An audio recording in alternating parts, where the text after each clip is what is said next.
Aryna Sabalenka dismantles Madison Keys at Indian Wells, advances to final.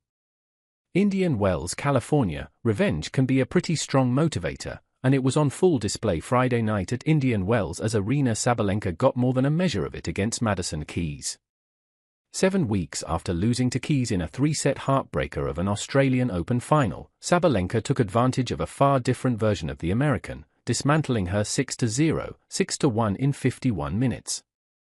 Sabalenka will face Mira Andreeva, the 17-year-old Russian, in Sunday's final. Andreeva, currently the hottest player in women's tennis, beat Iga Swiatek 7-6, 1, 1-6, 6-3 in Friday's other semi-final. The match was never close to being in doubt. Keys struggled from the beginning to keep her balls on the court and get them over the net. Sabalenka can be one of the most relentless opponents in the game. She didn't need to be Friday night. Keys raised her arms in triumph when she finally won a game. It was a tiny victory in a match with barely any of them. The loss ended a remarkable winning streak for Keys that began in Adelaide the week before the Australian Open. She won 5 matches there, 7 more at the Australian Open and 4 more here.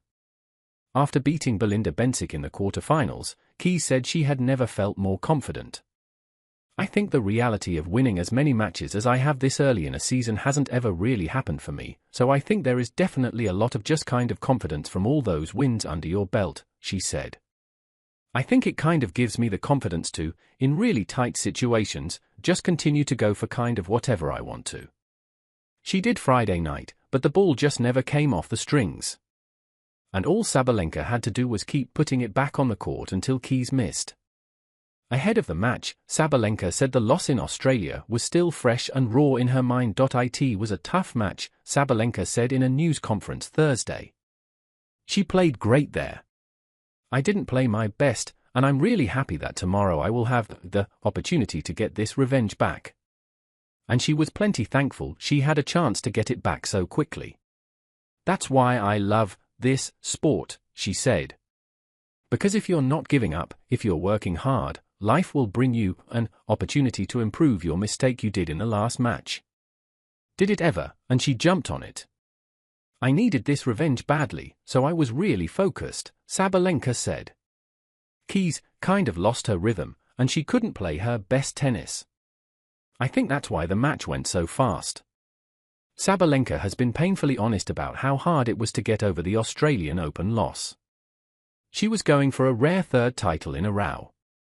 "There's a pretty good chance that opportunity won't come around again. I was hungry," she said. "That Australian Open match was really heartbreaking for me, and I really needed some time to recover after that. And if I would lose today again, it would get in my head, and I didn't want that to happen. I was really focused, so I was just really hungry to get this win." Sunday, the tables will be turned on Sabalenka. She lost to Andreeva in the French Open quarterfinals in June. But she has already gotten plenty of revenge against her since then. She beat Andreeva twice in Australia in January, first in Brisbane and then in Melbourne in the round of 16 at the year's first Grand Slam. "I can say she almost killed me, especially in Melbourne," Andreeva said. "I'm gonna try to take a revenge because I still have nothing to lose."